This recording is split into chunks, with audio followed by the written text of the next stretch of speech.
Now that the Armor School has been moved in and settled, the Army is starting to draw down. Fort Benning is reorganizing some of its brigades and training schools to increase efficiencies in training. Part of that effort will include the discontinuance of the 192nd Infantry Brigade.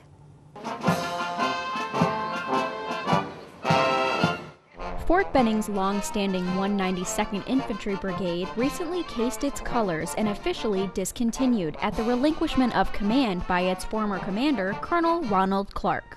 Our brigade no longer is part of the MCoE team. Our colors have been rolled up and will be stored for history to be brought out again at another time when our nation needs the 192nd Infantry Brigade back on the field.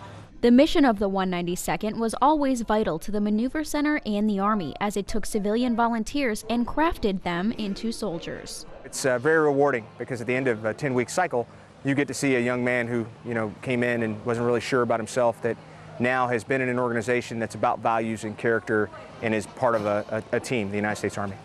This is due to the Army drawdown, the need for less soldiers, and the effort to train more efficiently.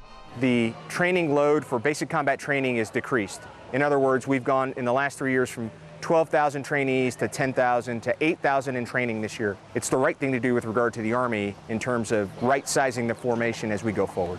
The 2 battalions of cadre from the 192nd who mold the Army's newest recruits into warriors won't be discontinued. They continue their important mission, but now under the flag of the 194th Armor Brigade. The basic combat training mission at Fort Benning continues. It's now performed by the 194th Armor Brigade.